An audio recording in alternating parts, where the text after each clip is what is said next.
Welcome to Charts Today. My name is David Linton, and today's edition for Friday, the 31st of May, comes to you from London. And the big news, of course, is that Trump's now imposing sanctions on Mexico, and that is rattling the markets further, as we're seeing in Europe, Asia, and the US futures.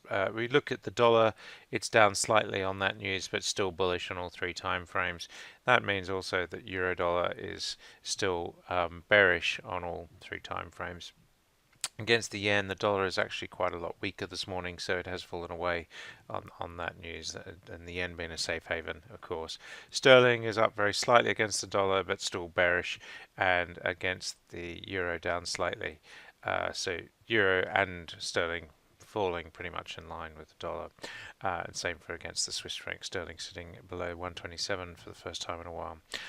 Looking at Bitcoin, we're sitting at $8,300, so we did have a bit of a sharp fall overnight, and that has just put us into short-term bearish territory. Quite hard to read the targets on Bitcoin at the moment because the moves have been quite dramatic. But so we don't have any real clear targets to play for. If you are trading Bitcoin, keep an eye on the 1-minute charts. Looking at the S&P, it was down 0.5% last night on that news from the US, and the Nasdaq also falling lower, and the Dow Jones was relatively flat compared to the other indices. So quite interesting that most of this is hit after the market closed, and we see the Russell 2000 index looking pretty bearish. The futures down very sharply this morning, so we've seen the S&P future down 1%, the Nasdaq E-mini future down 1.3%, so really big moves there, suggesting we will see the US open much lower. This is turning into a bit of a rout for stocks now, as we see coming away from the resistance level that was really hit on the main indices. Looking at the UK market, we're down just under 1% this morning, so falling heavily there, and the 250 also down by 1%, so midcaps falling similarly. Germany being hit harder, down 1.5%, and the CAC Quarante down 1.1%. So we are just seeing across the board some pretty big falls. Nikkei was down, Tokyo was down 1.3%, the Hang Seng down 0.8%, and China came off relatively unscathed, down 0.25%, but still looking pretty bearish. The Sensex was down 0.33%, the one market that still looks pretty bullish all round, and the Aussie market did actually manage to scrape a slight gain. In all this, Brent crude fell quite heavily. We're down $1.50 this morning. It went down $1 this morning, so we're down to 65.85. We're back into the mid 60s. We are entering that time of year soon where the seasonality doesn't play in our favour. Strong in the first half, weak in the second half, and so we are seeing crude oil coming under pressure. The same with WTI, we're down 1% here as well. US nat gas sitting at $2.56, so not much change there. Still bearish on all three time frames. Gold has been a big beneficiary in the last 24 hours, and we've leapt into bullish territory here, and we're just starting to show signs of maybe just breaking back into bullish territory on the long-term and medium-term charts. We need to get back into the 1300s convincingly for that to happen. No clear upside targets on the medium-term chart. Short-term, we do have 1309, 1312, and 1317 all activated, so we could see gold jumping into those levels. That would be quite key.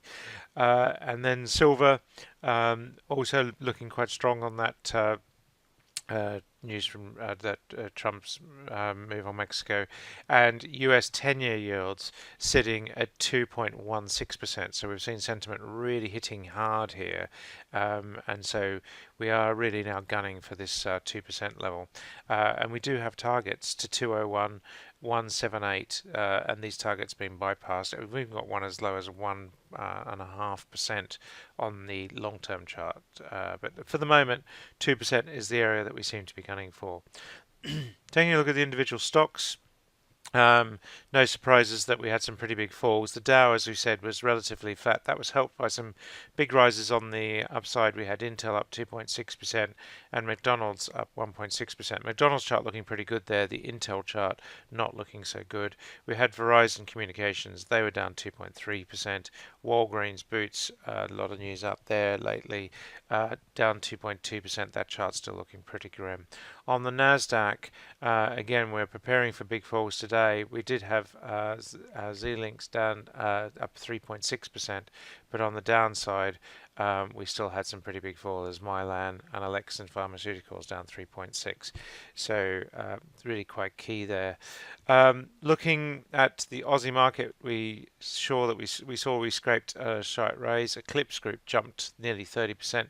Not enough to really change the picture on this chart. Lynas Corp Limited also jumping a much better chart, jumping to new highs, looking pretty strong there, outperforming the Dow by a massive 84% so far this year. On the downside, we had Link Administration Holdings. They were down 23%, so we really have seen quite a big move there. Looking at the Chinese market, it was pretty mixed, just slightly down. Not many stocks up, so we just saw the number of fallers to be greater. And in India, where we were down not as much, we had Tech Mahindra. They were up 3%. That chart's still looking relatively good on the long term. Short term just starting to fail, and the relative might be breaking support, so that's quite interesting. Here we see the live updates coming through from Yahoo Finance, and we had Gracium Industries down 3% as well. Taking a look across to Europe now. Europe been quite hard hit this morning. Bunzl Group up 2.4%, Whitbread up 2%, but really not many stocks rising. And if we go to the downside, we see we've got some pretty big falls here. Melrose down 3.8%. That just starting to turn bearish on the medium term. St James's Place down 2.8%, again looking bearish on the long term. Antofagasta down 2.6%. Also starting to look bearish. A lot of these charts just starting to look bearish. Of course, you can click on any stock that you hold yourself or have an interest in and get the picture straight away. This being the long term, the medium term, and the relative. Looking at midcaps in the 250. We've got Acacia Mining there up 2.8%. They're bucking the trend this morning. On the downside, we've got Premier Oil down 7.6%. They've been hit pretty hard. And Superdry down 5%. Their woes continue. Looking across to Europe now for the end of the week, as we'd expect, only a few stocks up, and Nokia and Orange. So we're seeing a little bit of resurgence in telecoms. We saw also Verizon were hit yesterday in the US.